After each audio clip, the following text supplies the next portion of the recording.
کی پاکستان کے خلاف آبی دہشت گردی اور پھر جنگی جنون بھی عروج پر پہنچ چکا ہے۔ پاکستان کے دریاؤں راوی، ستلج اور بیاس میں پانی چھوڑنے اور پاکستانی پنجاب کو ڈبونے کے بعد مودی سرکار کے پاکستان اور چین کے خلاف جارحانہ عزائم دورہ فرانس کے دوران کھل کر سامنے آ گئے ہیں۔ میں ہر لیول پر بات کرتا ہوں، جا کے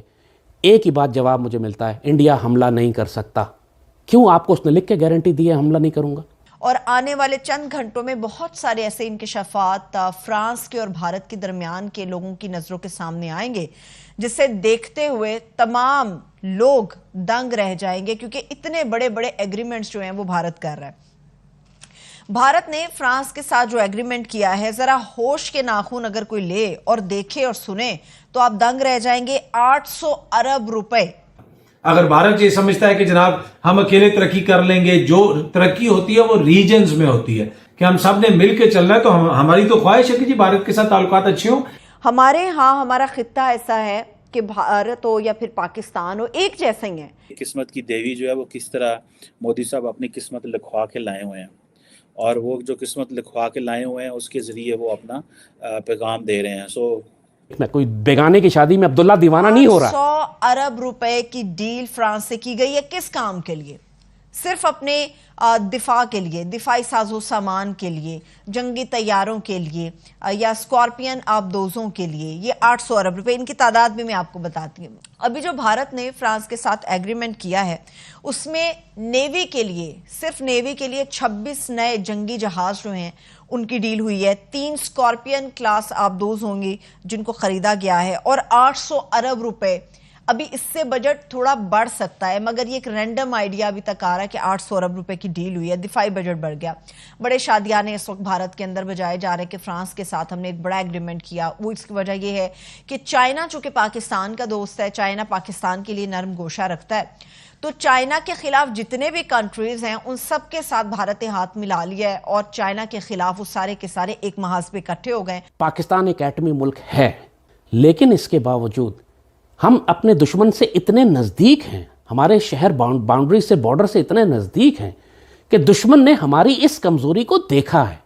اور اس ساری جنگی حکمت عملی جو اس نے بنائی ہے وہ یہی دیکھ کر بنائی ہے کہ ہم نیوکلیئر تھریش ہولڈ کے نیچے رہتے ہوئے پاکستان کے شہروں میں کیسے داخل ہوں گے۔ جہاں بھارت اپنی نیوی کے لیے جدید ترین 26 رافیل جنگی لڑاکا طیارے اور 3 خطرناک اور جدید ترین آبدوزیں، جبکہ اس کے علاوہ 4 ٹرینرز خریدنے کا معاہدہ کر رہا ہے، اور اس معاہدے کی مالیت 9 ارب 26 کروڑ ڈالرز ہے۔ گزشتہ چند برسوں سے مودی سرکار بھارتی فوج کو جدید ہتھیاروں سے لیس کر رہی ہے، جبکہ پاکستان اور چین کی سرحدوں پر تعینات بھارتی فوج کو ہتھیاروں کی سپلائی کے لیے مقامی پیداوار بڑھانے کا بھی عزم کیا گیا ہے۔ ناظرین، رواں برس بھارتی حکومت نے مالی سال 2023-2024 کے لیے دفاعی بجٹ کو 13% بڑھا کر 5 کھرب 94 ارب انڈین روپے کر دیا تھا، اور گزشتہ برس بھارت کے دیسی ساختہ ایئر کرافٹ کیریئر کے لیے کیے گئے ٹیسٹ میں رافیل طیاروں نے امریکی ساختہ سپر ہارنیٹ F-18 پر برتری بھی حاصل کی تھی، اور بھارت گزشتہ 4 دہائیوں سے فرانسیسی جنگی طیاروں پر انحصار کر رہا ہے۔ اگر انہوں نے یہ ڈپلائمنٹ انویژن پاکستان کے خلاف کی تو ہماری سرحدیں بریچ ہوں گی، ہم ڈینسلی پاپولیٹڈ ہیں بارڈر کے پاس، ہماری شہری کیجولٹیز ہوں گی،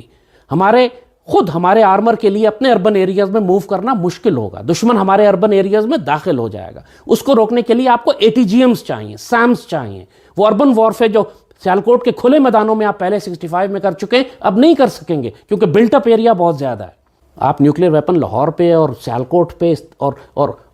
اپنے شہروں پہ، بارڈر کے شہروں پہ نہیں استعمال کر سکتے۔ تو اس سے آپ اندازہ لگا سکتے ہیں کہ کس قدر جنگی جنون ہے، اور یہ سارا کا سارا جنگی جنون پاکستان اور چین کے خلاف استعمال کرنے کے لیے ہے، اور یہ ساری کی ساری جو انویسٹمنٹ ہے یہ پاکستان کو دبانے اور چین کو دبانے کے لیے ہی کی جا رہی ہے۔ ادھر ناظرین، بھارت کی جانب سے خلا میں اپنی بالادستی کے لیے بھی ایک نئے پروگرام کا آغاز کیا گیا ہے، اور 2 بار کی ناکامی کے بعد تیسری مرتبہ آج چندریان 3 نامی خلائی راکٹ کو جمعے کی دوپہر مقامی وقت کے مطابق 2:35 پر آندھرا پردیش میں سری ہری کوٹا کے خلائی مرکز سے روانہ کیا گیا ہے چاند کی جانب۔ سائنسدانوں کے حوالے سے کہا ہے کہ لینڈر ماڈیول چاند کے جنوبی قطب پر 23 یا 24 اگست کو اتر سکتا ہے، اور اگر یہ روور کامیابی سے چاند کے جنوبی قطب تک پہنچ گیا تو بھارت دنیا کا پہلا ملک بن جائے گا جو اس جگہ پہنچنے میں کامیاب ہوگا۔ مودی جناب فرانس میں ہیں اور فرانس میں ان کو بڑی اہمیت دی جا رہی ہے،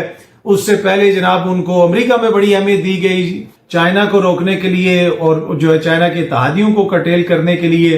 ایک طرح سے اب انڈیا کو اٹھایا جا رہا ہے، خطے کے اندر اس کی ہیجمنی قائم کرنے کی کوشش کی جا رہی ہے، لیکن یہ اتنا آسان نہیں ہے چائنا کو کرٹیل کرنا۔ ہمارے جو سابقہ وزیر اطلاعات ہیں فواد چودھری صاحب، انہوں نے بھی اس کے اوپر انڈینز کو مبارکباد دی۔ جس وقت وہ حکومت میں تھے اس وقت وہ انڈیا کو اکثر ای سے لکھتے تھے انڈینز، اس کے اوپر بھی سوشل میڈیا صارفین کہہ رہے ہیں کہ اپنے زمانے کے اندر تو آپ یہ لکھتے تھے اور اب آپ ان کو مبارکبادیں دے رہے ہیں۔ تو بھائی ہماری تو ان سے کوئی جیلسی نہیں ہے، ہماری طرف سے بھی ان کو مبارکباد۔ پاکستان تو چاہتا ہے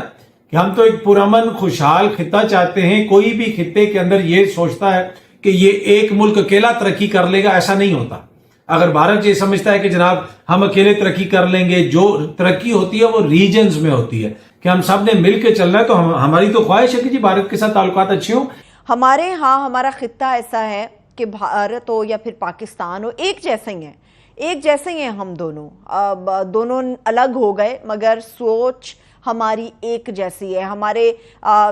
طرز عمل ایک جیسے ہیں۔ نیریٹو بنانے میں مودی صاحب کا جو ہے وہ کوئی ثانی نہیں ہے، ان کو پتہ ہے کہ نیریٹو کیسے بناتے ہیں اور وہ سالڈ نیریٹو بناتے ہیں۔ جیسے میں نے پہلے بات کی تھی، آپ کو بتایا تھا کہ مودی صاحب کو اس چیز کا پتہ ہے کہ ہم نے 2019 میں کیا کرنا تھا اور 2024 میں کیا کرنا ہے، اور پھر 2029 میں انہوں نے کیا کرنا ہے، دے ایگزیکٹلی نو۔ سو اگر مودی صاحب 72 ایئرس کے ہیں، اگلے سال 73 کے ہوتے ہیں، اینڈ دین 78 تک وہ وزیر اعظم رہتے ہیں اور ان کی صحت اجازت دیتی ہے اور وہ 83 تک بھی جو ہے وزیر اعظم رہتے ہیں، تو پھر دیکھیں قسمت کی دیوی جو ہے وہ کس طرح مودی صاحب اپنی قسمت لکھوا کے لائے ہوئے ہیں، اور وہ جو قسمت لکھوا کے لائے ہوئے ہیں اس کے ذریعے وہ اپنا پیغام دے رہے ہیں۔ سو